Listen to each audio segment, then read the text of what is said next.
Yeah. But your first fight, walk us through that whole experience. First pro fight? Yeah, from, backstage to your ring walk to stepping through the ropes as a pro the first time. Oh, it was huge because I wanted to come out representing Korea.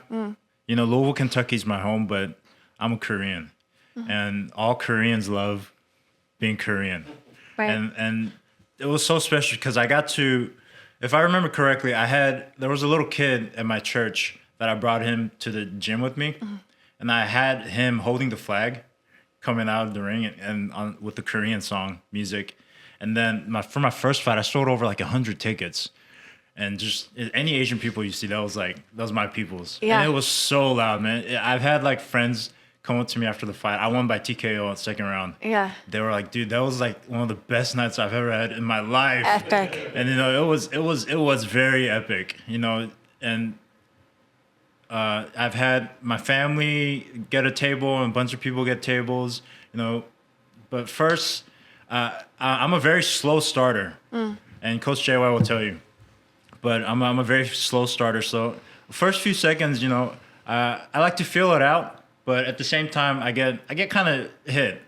But this first fight, I came in first 5 seconds.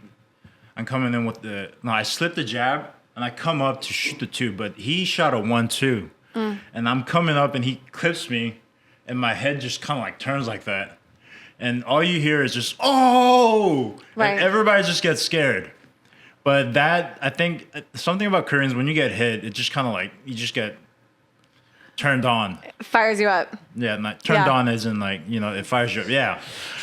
But yeah, and after that, man, it was over for him. And I just got on him. I got to showcase a little bit of counters and combinations. I was able to get him out of there, but man, it was an unforgettable night. It was, yeah. And what did that mean to you, like, looking back from the little boy punching his friend in the backyard to like having your first victory by TKO? In front of your friends and family and your whole community. What did that feel like? Yeah, I guess I've never really thought about it, but I guess I can kind of like pat myself on the back and, for coming this far and sticking with it. Yeah. Because, there's always negativity on the side, right? People telling me like, oh, you started boxing too late. You're not going to make it. Yeah, you're too like, your footwork's not good. You're too slow, but I'm here, right? 8-0, 6 KOs. I'm working with one of the best coaches in Canada. Korean guy, man. I couldn't be happier right now. Yeah, it's amazing to be here.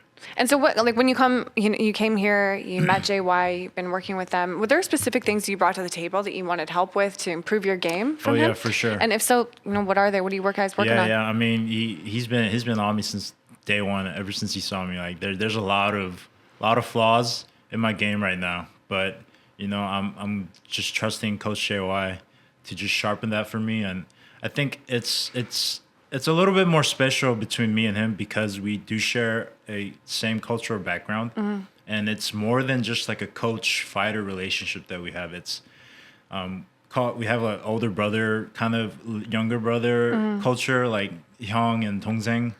That's what they say, and it's those things, and he's very nitpicky. I've realized, and those nitpicking things I've come to appreciate because they're holes in my games, and he's just so good at just catching them and just helping me understand why it's wrong to do this, and just getting me through.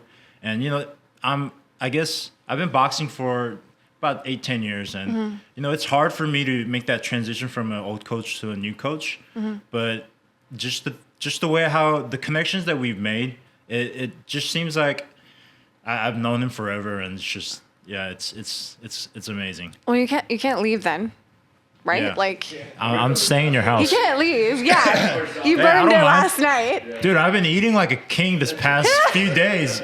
Shout out to Britzy Ho, man. Like, you are the snack queen. Yeah, she has You a been. snack Oh my brat. gosh, she has been just feeding me like I'm her child or something. Guys, like, he's not leaving. might as well call you guys mommy and daddy, right? Yeah, he's not going to leave, clearly.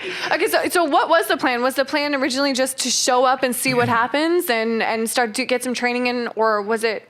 So initially, I don't know if you guys know, but Coach JY made a post, I think it was last year, about he put himself out there to help Korean fighters that are overseas to get established in the U.S. and Canada. And ever since I saw that post, I don't even know if I liked it or not, but I saw that post. Sorry, I'll go home and like it right now. I'll do it right now. No, but ever since I've always had it back in my mind. I was like, man, I would love to be able to like work with another like Korean, a coach, and just have like a Korean, just the Korean thing, you know. I don't know, something about being Korean. I'm just so proud of being Korean, you know. Yeah.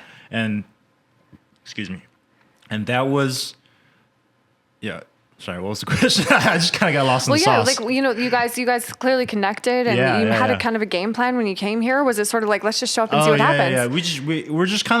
We wanted to kind of test out like how it was first before, you know, committing into something, like really committing into something bigger. And, you know, this past 4 days, 3-4 days, it's been amazing. It's been an instant connection. You know,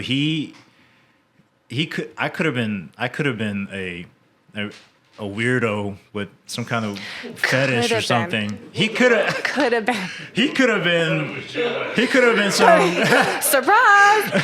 He could have been some weirdo, you know, with some stuff in the basement to lock me up and whatever, and like. You haven't opened that door in the basement. He hasn't I was a little disappointed. He hasn't found the button. No, but there was instant connection and trust in the DMs. Like, he was just like, hey, just give me a few days, let me talk to my wife and see if he can get me over to just stay a few days and, you know, just kind of feel it out how it is. And when I saw that comment, I was like, man, this guy is a genuinely just a good person. And yeah, I just felt it. Cool. And then talk to me about how you've noticed like the difference. And I guess you've experienced just kind of the culture that's surrounding DCS and the boxing community. Have you been gym hopping at all? Have you got a broader sense of the culture? Have you guys done sparring elsewhere? While I'm here with him, anywhere else? Because I'm curious to know what the difference between like what you experienced back home in Louisville and in Vancouver. How is it different for you?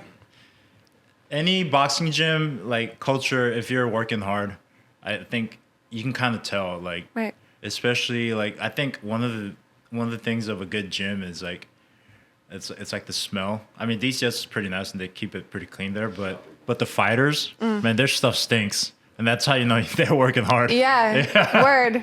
Yeah, my stuff doesn't stink though, because I wipe it down and stuff. Yeah. The old Clorox wipes. So the community in Louisville, Kentucky, what's that like for boxing? Is there much of a boxing scene, or a lot of fighters traveling outside of Louisville? You know, Muhammad Ali is from Louisville, Kentucky. It's got a crazy history. Yeah. So what is it? What is it currently? So you would think like Louisville, Kentucky, home of the greatest of all time, boxing gyms ever, fights ever. It wasn't like that up until recently. It was dry. We would have to go to Indiana, which is the state right above Kentucky, drive like 3 hours for fights, or go down somewhere a little bit more south, or go to Lexington. That's where UK is, University of Kentucky. You know, you'd have to make all these drives out to get amateur fights. But recently, like about 6-7 years ago, gyms have been popping up.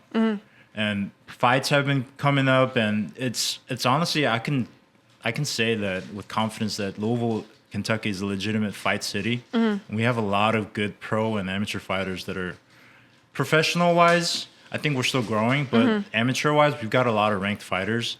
And yeah, if you hear of fighters from Louisville, Kentucky, you're in for a fight. Okay.